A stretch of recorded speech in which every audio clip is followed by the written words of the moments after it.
بص يا صاحبي، هما كلمتين مالهمش تالت. اللي عايز يتعلم هيتعلم، واللي عايز يكبر هيكبر، واللي عايز يبقى حاجة كويسة قدام هيبقى حاجة كويسة.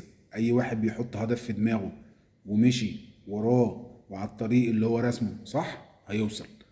اللي عايز ينام ويفضل مقضيها موبايل ما يندمش اما يكبر، ما يندمش اما يكبر. ليه؟ لأن الدنيا متاحة دلوقتي. الدنيا بقت سهلة أوي أوي أوي يا جدعان، والموضوع بقى أسهل مما يمكن إن أنت تتعلم أي حاجة أنت حابب تتعلمها.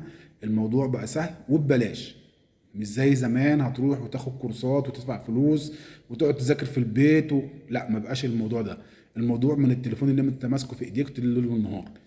الموضوع بقى سهل، العلام بقى سهل، المعلومة بقت ان هي توصل لك بقت اسرع من كده، بقت يعني الموضوع ما بقاش زي زمان بقى فيه مخمطة لا ما بقاش فيه.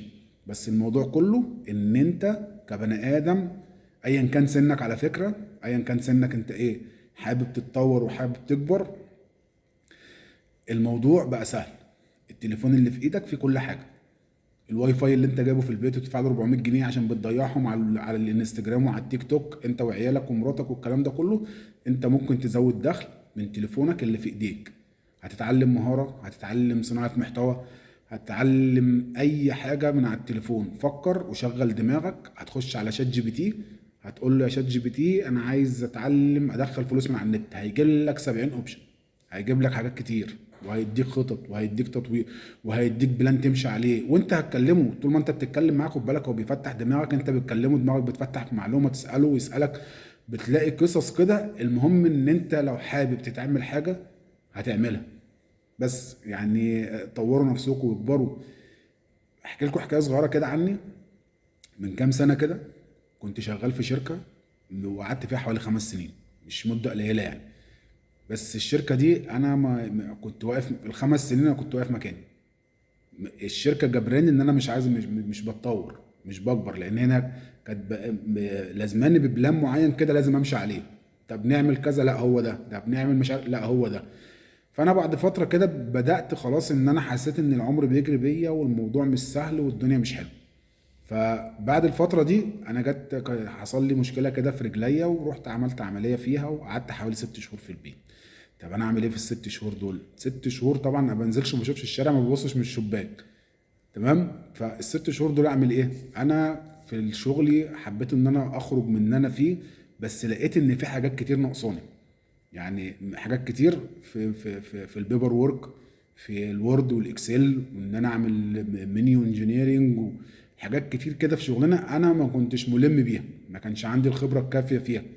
تمام. فانا ال6 شهور قاعد في البيت، طب اعمل ايه؟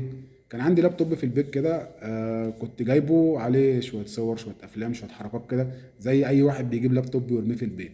كنت مطلع اللابتوب، تليفون، الواي فاي شغال، اوضتي، العيال بتنام بره كلهم، انا قاعد مع نفسي بعد هما ما يناموا، سماعه في ودني، قاعد بسمع الفيديوهات. دخلت على اليوتيوب الاول، كتبت انا عايز اتعلم وورد واكسل وكلام زي كده، جاب لي صفحه جميله قوي اسمها نولوجي بتاعت عمرو محسن.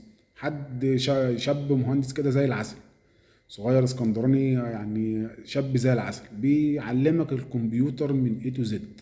مفيش ثغره في الكمبيوتر لما بيعلمها لك. قعدت عشان اتعلم وورد واكسل، قعدت حوالي شهرين، اسهر بالليل السماعه، اطبق اشتغل اطبق اشتغل. والفيديو اللي ما الفيديو اللي ما فهمتوش بعيده مره واثنين وثلاثه وعشرة، واطبق واغلط واطبق واغلط، لغايه اما الحمد لله حوالي شهرين شهرين ونص كنت متعلم وورد واكسل بنسبه 70% اللي انا محتاجهم في شغلي بس. طيب حاجه تانية، انا عايز اتطور، عايز اعمل منيو، عايز اعرف يعني ايه منيو انجينيرنج، عايز اعرف اعمل يعني ايه رسم بالتفاصيل بتاعته، عايز. بدات اتواصل مع ناس كتير، اتواصل مع ناس بره مصر وناس في مصر. اللي بقى يفيدني اللي اديني معلومه ابتدي اشتغل عليها، اللي اديني معلومه ابتدي اشتغل عليها. فربنا كرمني بشيف اسمه سامر، سوري، بتاع جروب مرح وفلفل على على الفيسبوك. كل التحيه لي طبعا من هنا.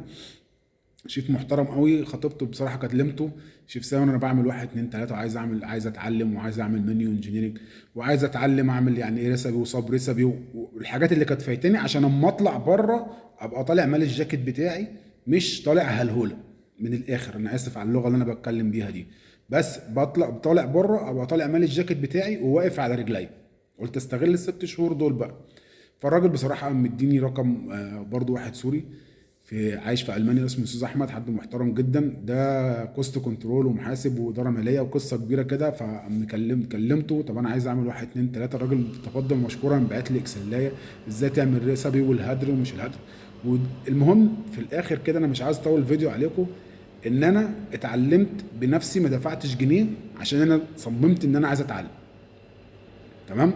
فاتعلموا، العالم بقى سهل، الدنيا بقت سهله، الموضوع بقى سهل جدا جدا جدا جدا، وبقى ببلاش، ومش هتدفع فلوس، وهتعيد الدرس مره واثنين وثلاثه. خش على اليوتيوب وطور نفسك، اللي مش هيتجدد هيتبدد.